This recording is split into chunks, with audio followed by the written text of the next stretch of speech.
And joining me now in the studio is Dan Perry, International Affairs Analyst and former Europe and Middle East Editor at the Associated Press, and I24 News correspondent Balir Sladin. Now, I want to start with you, Dan. However Trump puts it, the idea of sending away the Gazan population is not very likely, at least as it stands right now. Is this an actual proposal that he's serious about, or could it be more of a negotiation tactic? I can't read the mind of Trump, but he's such a professional disruptor. I mean, he goes into office and immediately begins disrupting everything from the World Health Organization to the Paris Accord to FEMA to just everything. It looks like he figured out that the Middle East, unlike maybe some of the things I mentioned, really is ripe for disruption.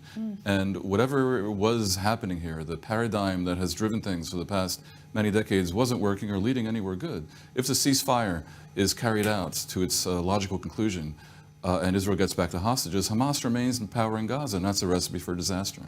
The Arab countries' enabling of this has been craven and cowardly and needs to change. So I suspect that Trump, ignorant though many people think he might be, knows that it's rather unlikely that the Palestinians, who are truly obsessed with clinging to the land of Palestine, are going to voluntarily get up by the millions and actually leave. I mean, some may leave, of course.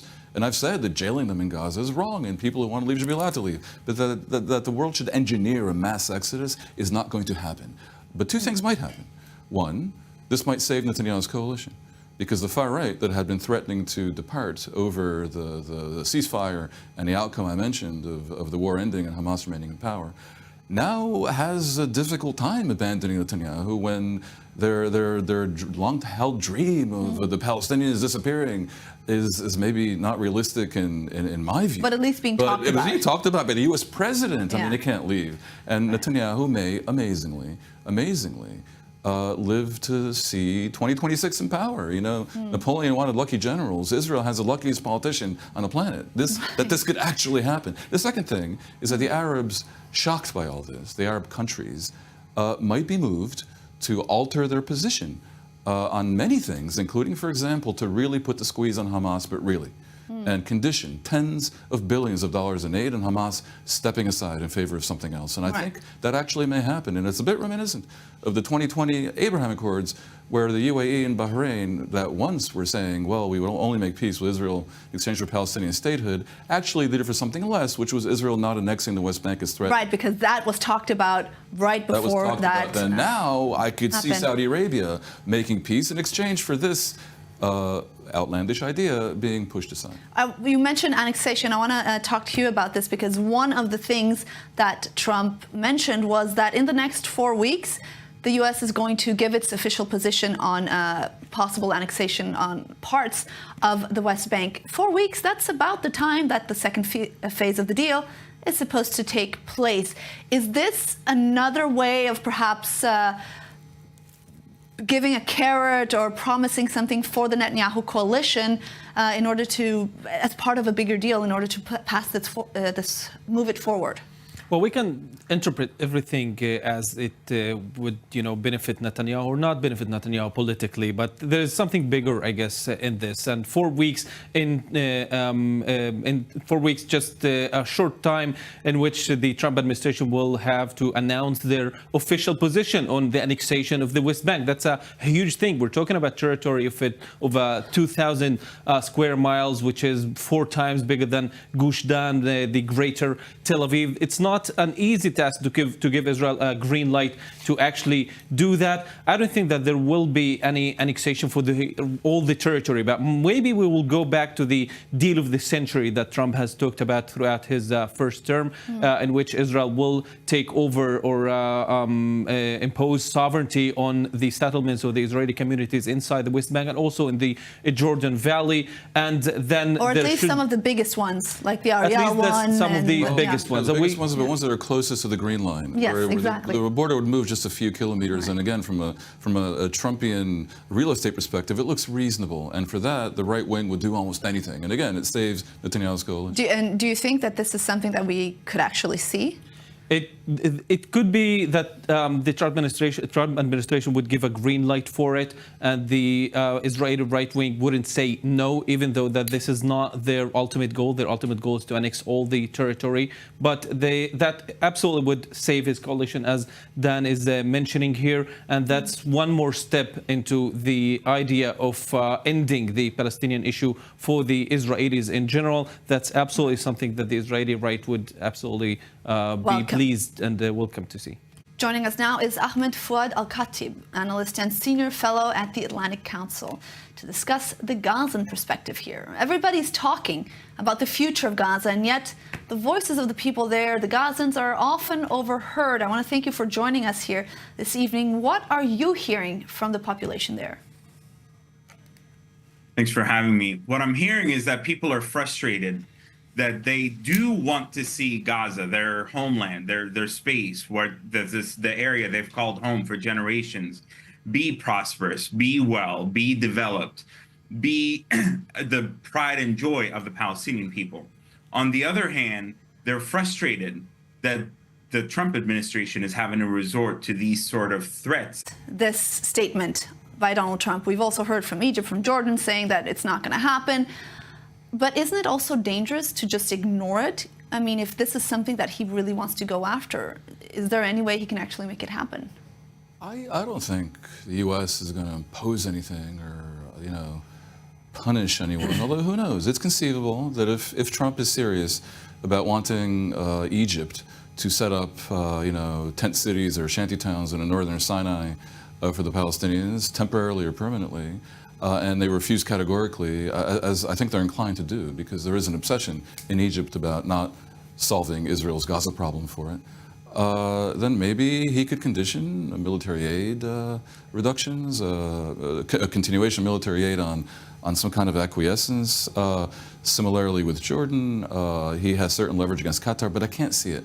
I really can't see the U.S. going to the mat and really disrupting its relationship with the entire Arab world, which is valuable to the U.S., right, for this rather outlandish plan. As said, I think it's really more of a negotiating tactic. I do wonder, though.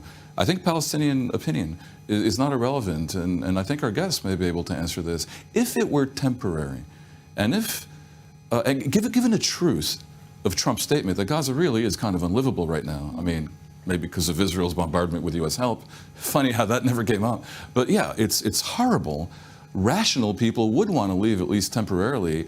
I wonder if they had some kind of guaranteed right to return, and I know that's a big if, and I know these issues... It's also a complicated phrasing of words, the right of return. Yes, but if, putting narratives aside, putting psychology and politics aside, putting threats from Hamas aside, I would ask, if there was a plan to rebuild Gaza while people moved elsewhere for 3 to 5 years, and they had the guarantee that they could then go back, how many would go? Well, let's bring in our guest, Ahmed, for this question. I believe strongly that those who want the option to leave should have that at their disposal. Who am I or any of us in the safety of our homes to impose that Gazans and Palestinians should remain against their will? That said, I'm willing to estimate, based on my constant contact with folks in Gaza and family members and people, that at least 2/3 of the people of Gaza would not leave if given a chance to leave, because they feel strongly. Even temporarily. Even temporarily, yes, because they want to rebuild their homes. They want to rebuild their lives. They don't want to cede it to the Israelis, to the settlers, to Hamas, to the Americans. This is their home. So the more you talk about the issue, the more it's harder for the Saudis to show flexibility. All right, that's an interesting take. Dr. Yoel Guzanski, thank you very much for joining us this evening. We have about 30 seconds left. I just want to get a quick answer from you guys. Are we any closer than we have been since the war began to reaching a Saudi deal? One word, no. We're not What about any you? closer. Yeah, I have the same word. No? But I would add, since it seems I have 50 seconds, Yeah. that there is a Rubik's Cube of things here that a clever diplomat, which Trump may or may not be, can use. That involves Iran, Saudi, annexation. There's a lot of things that you can do here. Dan, We heard Rob here mention how this could potentially affect the way Hamas decides to release the hostages. Whether or not this is something that will actually move forward, do you see a scenario where Hamas does release all the hostages and keeps its part of the deal and essentially signs its own goodbye letter? No, I think the deal that has already been agreed, for all the talk of more negotiations, is that basically by the beginning of March, all the hostages are released and Israel pulls out of all of the Gaza Strip and ends the war. Does that mean a death warrant for Hamas? You could argue that means a victory parade for Hamas, because whatever the ruination in Gaza, in their twisted mindset, the fact that they're still somehow in charge is the victory. And I think that is what they're going for. The concern is that the hostage families really want this to happen. This deal, frustrating though it might be with Hamas remaining in Gaza, is a deal they very much want, and there's not that much time. There's weeks left to complete it without throwing any monkey wrenches into the equation. And Trump's proposal, which is like historically bizarre and astounding and game-changing, isn't the kind of thing that plays out in 3 weeks. And it could very much impede the implementation of the smooth implementation of this delicate and frustrating, but from their perspective, the hostage family's perspective, necessary deal. So it's a complication. Yeah. I want to talk a little bit about, we mentioned it shortly, about what it could mean for Netanyahu's political future, because we've seen far-right Minister Smotrich threatening, he's still threatening to leave the government come the beginning of March, where the second phase of the deal is supposed to be implemented. But now maybe he will get something else. There are all these doors that seem to have opened. We talked about a potential for annexation. And at the same time, when the mother of this hostage that Robert, the correspondent Robert Swiss was mentioning, that she didn't want to say her name, but she said that she was more confused than anything and more worried. Like everyone. She's not the only one. What does this bode for Netanyahu? I mean, he himself seemed surprised. He did. I don't think he ever expected the U.S. president, even one as unusual as Trump, to actually be sounding like the far right in Israel. Speaking of what sounds very close to ethnic cleansing of Gaza. He clearly can't be holier than the Pope, right? He can't oppose it. But clearly this sort of music coming out of Washington has potential to cement this coalition and enable him to somehow survive the implementation of the deal. I strongly suspect that to guarantee that, you'll be hearing some version of a green light for minor Israeli annexations of some settlements close to the former border. Things like this that the far right really, really, really wants. I also think that there's a wide range of possibilities between nothing happening and business as usual, which Trump clearly wants to blow up, and full implementation of the full depopulation of Gaza, which is what was hinted at yesterday. Our previous guest from Gaza said a third of the people might want to leave. I got to tell you, I used to supervise the AP bureau in Gaza, and there was a whole community of people there, and I would go there quite often, and my assessment is at least a third would leave temporarily, maybe more, just because it's such an awful place to live in for most people, even if they feel attached to it. Right. So if a third leave, that's 700,000. Trump would present this as an unprecedented victory for his brinksmanship. The Gaza, famously so crowded, has been cleared out of some of the people who want to leave anyway, and he will claim he implemented what now people are calling his crazy deal. Where would they go? It's absolutely true that Egypt wants no Palestinians, Jordan wants no Palestinians, but you know what? What if they go to the West Bank and then they're not leaving Palestine? That would look different, wouldn't it? It certainly would. The biggest success thus far in term two is that while in 2019, Ali Khamenei, Iran's supreme leader, said that he would never negotiate with Trump, he is forced to have to do so today at the start of term one in 2025. All right, Ben and Ben Taliblu, thank you very much for your insight and your analysis this evening. Thank you. Now, I want to bring, Dan, I want to bring you back into the discussion.